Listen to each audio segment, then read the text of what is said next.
What's going on, man? It's your boy, me and Melly in the building, you feel me, man? Back at y'all with another video on this great Monday. Man, look, I'm gonna be real, bro. I used to be one of the biggest simps, bro. Like, and I know that's a popular term now, but back then, you know, we used to call it pussy whip, or you was made, you know what I mean? Like, we had different terms for it back then, but right now the term for it now is simp. So before I started doing like self-improvement on myself, I was simping, bro. I used to simp a lot. Like, a lot of my simping came from just not really knowing my worth as a man, as a young man, as a boy. Like, just not really having that self-worth of knowing like my value and what I could bring. So I would be like in these relationships where, you know, basically, you know, I was allowing a lot of stuff that I shouldn't have allowed. And with the mindset that I got now, I damn sure wouldn't even have allowed none of that. But I had to develop to that mindset. This mindset that I have now, I had to develop to this mindset. Like, bruh, y'all know when they be talking about the glow up and all that? Right now, I guess I glowed up, right? And I ain't even at my peak. Like, females think I glowed up or whatever. It's so many females, bro, that I tried to talk to in high school or college, and they ain't want your boy then. You know what I mean? Like, especially in high school, like, bro, I used to get played. High school, elementary, bro, like, used to get my heart broke. Like, used to write notes and all kind of stuff, bro. You know, we all been there, bro. Let's keep it a beam. You know what I mean? Like, for those that ain't been there, you know, more power to you, bro. Like, somebody was in your life to guide you, or you had some type of, you know, male role model in your life, bro, that showed you this is how you move when it comes to females. You don't move like that. I didn't have that, bro. So I learned everything on my own. I learned how to move through heartbreak and failure relationships. Even me, like, just moving weird and shit like that. Like, just not being a man, not really knowing how to be a man, you know what I mean? And just really not knowing how to move and deal with women. So two things that bettered my mindset when it came to just me knowing who I was as a man and what I could contribute and add value to, and how valuable I am. And just also just dealing with women, like, in general, not having that scarcity mindset and just having an abundance mindset when it comes to women. I would say it's a book that I read called The Way of the Superior Man. And the number 2 thing would be semen retention. So let's jump into the book first. It's crazy because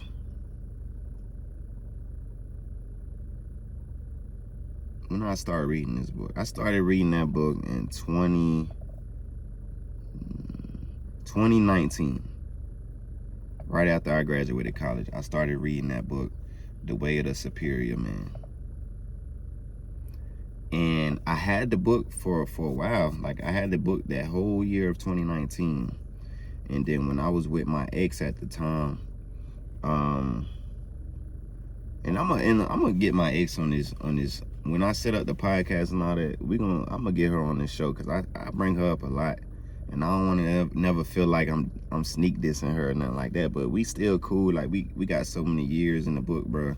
That's somebody I knew since middle school, high school. Like, her family is my family her family type shit. Like, we don't still talk on an everyday basis, but if I seen her mom right now needing some help with a fucking putting something in the car, I help her, or one of her siblings or anything need help, I'll be there for them, bro. That's just you know, the loyalty in me, because they always, you know, they always looked out for a nigga too. But yeah, so I'm gonna have to get on here so we can chop up, you know what I mean? But at the time when I finally opened that book, it was just like the perfect timing, because me and her was going through a breakup at the time, and we was just going through our ups and downs. We was living together. Like, I didn't understand what was going on. Like, why was this girl acting like this towards me? Like, you know, when the girl doesn't like you anymore, but she don't know how to say that, so she just do stuff to kind of like just kind of sabotage what you got going on, or make you think that you the one in the wrong, and all these little tactics that women do rather than just coming to you being upfront. They play games, try to talk to other dudes behind your back, all kind of stuff, which I was already hip to, you know, because I was doing my thing, you know what I mean? I'm gonna keep it a beam. Like, I was already doing my thing, so it's just like we was already going down that hill of breaking up, splitting. And then I just was in the space where I was trying to find myself. But the crazy thing about that book is that when I started reading it, bro, The Way of the Superior Man, I started reading that book. It opened my eyes to everything that I was doing wrong in my relationship. Everything that I was doing wrong then and all the way up until that point. Like, I did so much wrong just by handling a female. Like, just by dealing with the feminine energy. Like, that book really allowed me to sit back and ask myself, are you more so being a masculine man, living in your divine purpose, or are you allowing this feminine energy to get you off your purpose and make you a feminine man? Like, that book, especially if you're in a relationship or a marriage or whatever, that book will expose you to what are you doing wrong in your relationship. Not only what are you doing wrong, but what is your woman doing wrong, or the girl you messing with, whoever. It would expose you to their actions as well. Like, let me just give y'all an example of the book off the top of the head. I ain't even got the book with me. I actually gave the book to my cousin, like, bro, like, you need to read this. He probably ain't even read it yet, but everybody got their time, and when it's time for them to do something. But for an example, one of the things that in the book, like, just off the top of the head, that's coming to me now, me and my girl used to get in a lot of arguments together. And it wasn't because we couldn't stand each other, we didn't like each other, nothing like that. It's just when you've been with somebody for so long, that's what's tolerated. Like, we would just argue. We knew we would argue and get back cool probably the next day or a few hours. But we would just argue, bro. And in the book, he was just saying, like, look, when your girl get in these mood swings and, you know, these battles, he was like, don't argue back with her. Like, don't be yelling with her and don't be trying to understand her either. Like, a lot of times I used to do that. Like, I would sit there and just ask my girl, like, yo, what's wrong? Like, trying to get deeper into her mind because I'm trying to understand her. But one thing he was saying in the book is like that the masculine would never fully understand the feminine, and the feminine would never fully understand the masculine. It's not about fully understanding, it's about existing within the understanding of each other. So I would have to, like, I started just sitting back, like, I had to stop analyzing everything she did and try to just react, not really react, but have a defense mechanism when it came to, like, certain things she did. So when she did get in certain moods, instead of me getting upset, yelling, show a form of, like, affection. Like, she yelling, she mad, you just go up to her and kiss her. like, be quiet, doing too much, and walk off. You know what I mean? And that shit worked, bro. I'm telling you. Or just like another thing I learned from the book, just making your presence be felt with your woman. Just like the power in breathing. See, it's that deep. That book is really deep, bro. Like the power in breathing and just having like your chest open and just breathing, not being so like tensed up. And when you breathe, people can feel your energy. So like, say if you in a relationship, your energy should be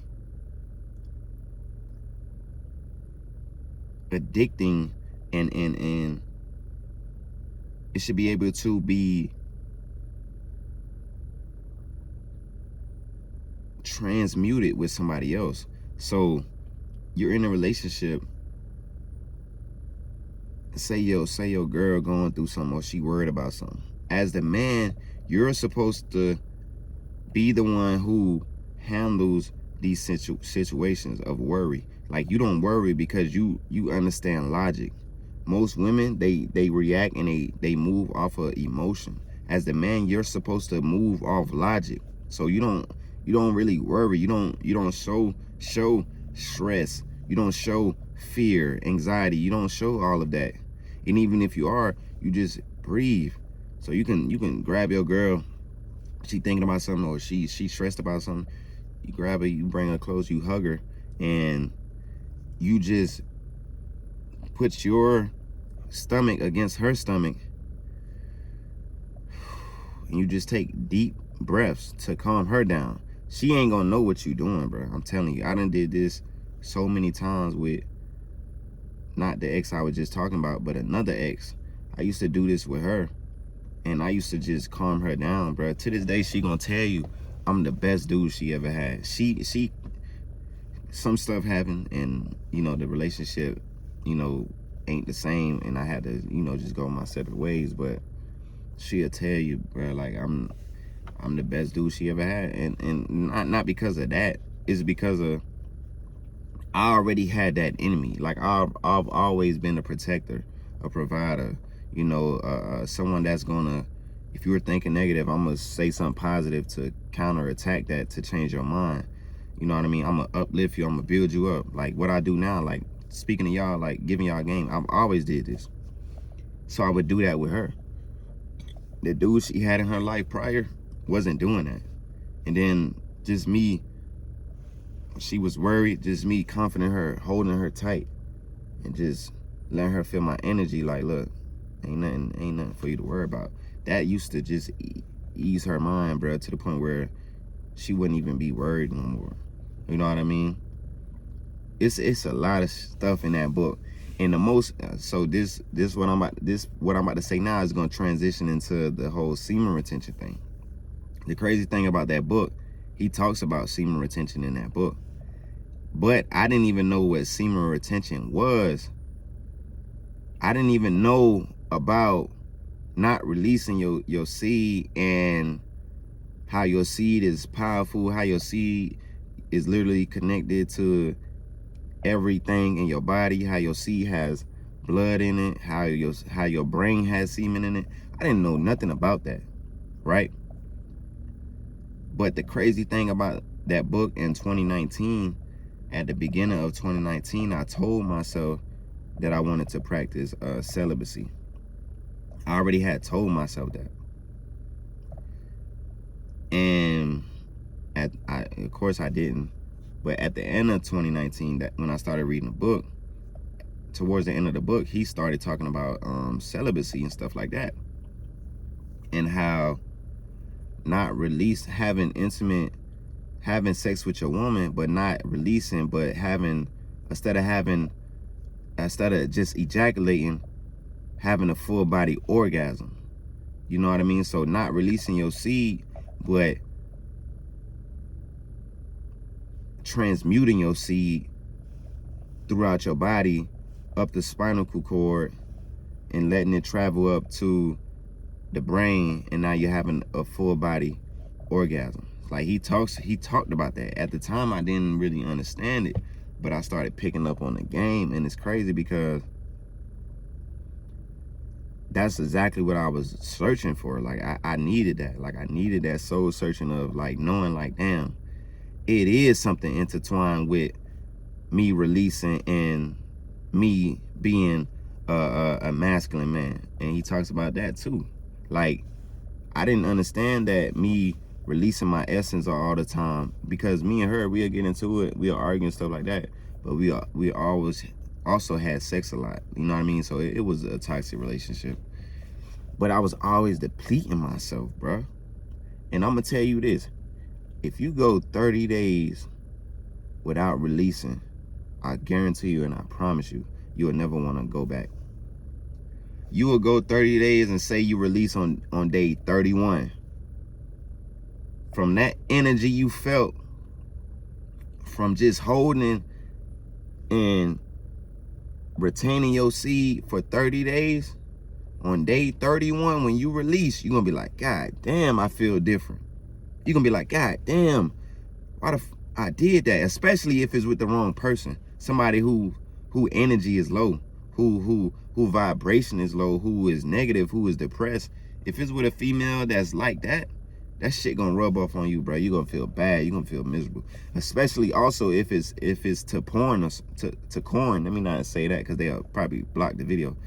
Especially if it's to corn or something like that. If you watching corn and you do it to corn, after you done retain for 30 days, 40 days, bro, you're gonna be miserable. You're gonna feel sick for the next few weeks, bro. You know what I mean? Until you build that seed back up through your body. Like, yo, and now we're talking into the semen retention topic. Semen retention, we're gonna go back to because I don't want to lose y'all. So the initial topic was how this book I read, which is The Way of the Superior Man, and semen retention has allowed me to have the abundance mindset when it comes to like just women in general. But I'm gonna tell y'all this, bro. The book kind of put the light bulb, you know, in my mind. It cut the light bulb on. But semen retention, bro, man, that shit changed the game for me, bro. It changed the game. It just, so another thing he talks about in that book is lust. And how, as a natural man, as a beast, we're beasts, bro. We animalistic, you know. So we see a fine ass girl or a fat ass, you know what I mean? We gonna lust. We want it. We want to look. But instead of just looking and lusting, this what you do is you harness that energy. You just breathe it in. You know what I mean? You tighten your pelvic muscle while you breathing. You just hold it. You let that energy charge you up. So you don't even gotta stare. You don't even gotta look at her or nothing like that. You use that to feed off it, and you use that energy for creative energy. Use that energy for sports, for working out, for music, for whatever you into, for your craft, for your art, whatever it may be, for your job. You use that energy to fuel you. Literally, it is going to fuel you. I'm telling you the truth. But when I started practicing semen retention, bro, I noticed that I lacked discipline. I lacked discipline when it came to women. Like, I would always feel like I would have to, if I'm talking to a female, we got to do something right then and there. Like, especially if we getting lit or we drinking and we just vibing, I want to do something with you right then and there. Or if we talking, like, we need to, you know what I mean, speed up the process, because I'm trying to, you feel me, horny man head ass. But goddamn, yo, you know, I learned to just let the women come to me, man. Like, just not even just the women, just the moment. Just let the moment come to you, bro. Like, you don't gotta be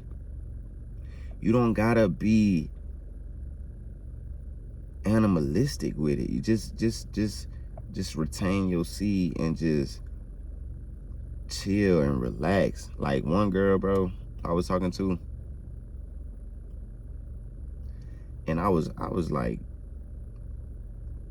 bro, at this time I had to be at least like I probably was like 40 something days in, probably. I don't really remember, but I know I was up there. I wanted to talk to her when I first seen her. I was like, damn, you know what I mean? I want to see what she about. But I didn't. I waited. And then I just went over there and went to talk to her. My conversation and our conversation was so good because I was able to not just think about sex with her. Like, I was able to capture the mind. You know what I mean? Like, I was able to capture her mind, and then after that, the body just followed. If you picking up what I'm putting down. But the old me, the undisciplined me, would have went over there talking to her on some goofy shit and said some crazy shit, some sexual shit, or just, you know, made a sexual gesture because I'm rushing, because I'm not disciplined, because I have no discipline and I have no seed in me. When you got your seed in you, you're more disciplined, you're more potent, you're more like having of an abundance mindset. So even if she don't bite, you ain't tripping. You knowing already in your mind, like, man, it's women everywhere. Like where I work at now, like, well, I'm at work now, but my other job at Walmart, it be so many women coming in here, bro. Like, I know y'all already know, you know what I mean? But a lot of them, they be, you know, giving me the looks, flirting with me, coming up to me, talking to me. One came up to me the other day, gave me her Facebook. I was like, damn, what's your number? She was like, nah, I'm gonna do the Facebook. I was like, cool. So we've been talking on there. She probably got a dude, I don't know. But what I'm saying is, just being on semen retention,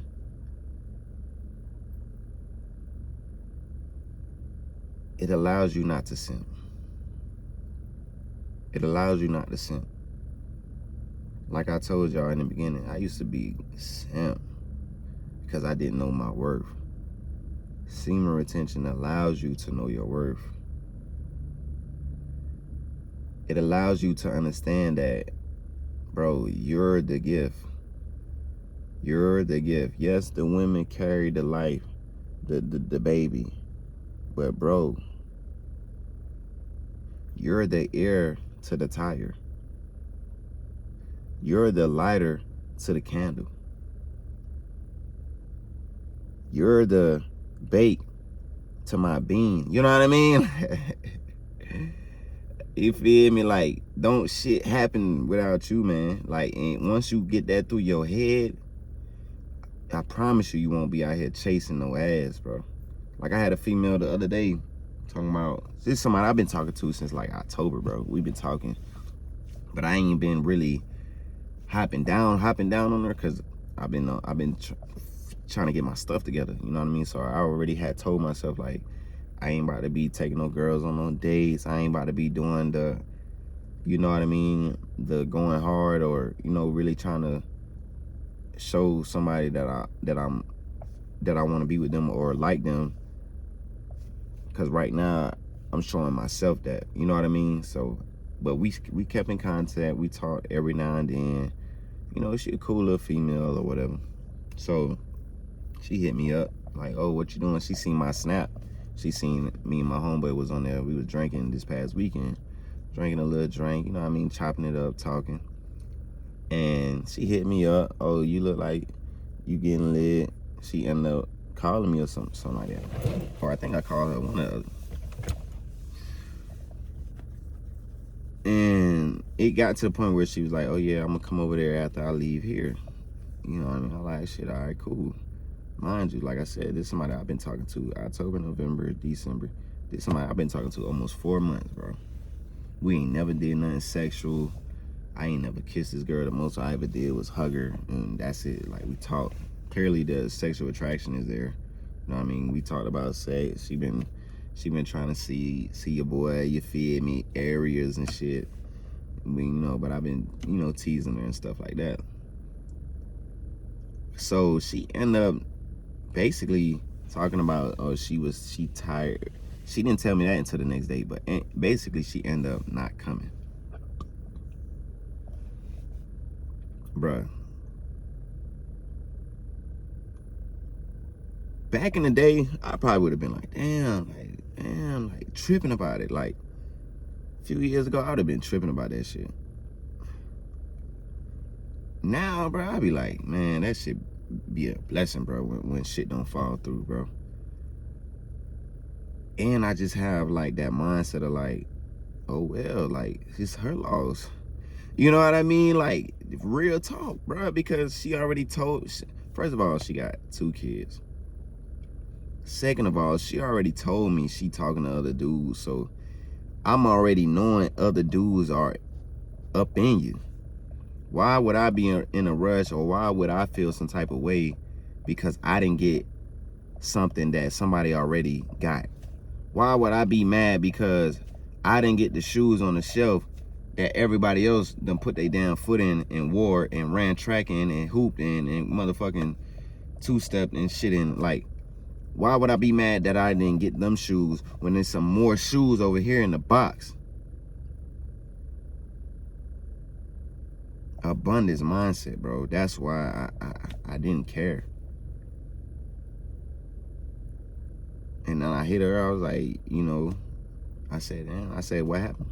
Because like I said, I've been talking to this girl for 4 months. So I'm like, yo, I said, what happened with you? Oh, I got tired. I said, well, why you just ain't say that? Like don't have me, you know, you ain't gotta lie to me. You know what I mean? That's what I said. I was like, you ain't gotta lie. I was like, you could have just told me that. Like, but she cut, and she don't even know it because she not cut because, you know, things didn't fall through on my end, or, you know, we didn't do nothing. She just cut because of how she moved, and because of how I move. I'm moving with the abundance mindset. So, you know, when you got the abundance mindset, you got to understand that certain shit you can't keep allowing. Like, when people don't come through on their word with you, you gotta let it slide. But you only gonna build that discipline if, you know, you're not out here just thirsting over some ass and shit. Cause I could have hit her up and been crying about it and simping, but man, I'm on my purpose, bro. And what's for me gonna come, what ain't for me ain't gonna come. But I only learned that, and really, I only learned that and been applying that because of the book and semen retention. Without that, I'd still be out here BSing. But I'm gonna tap in with y'all, man. I gotta go back up here and clock in. It's your boy Millionaire Melly in the building. Tapping with y'all later on. You feel me? I'm gone, man. Yes, sir.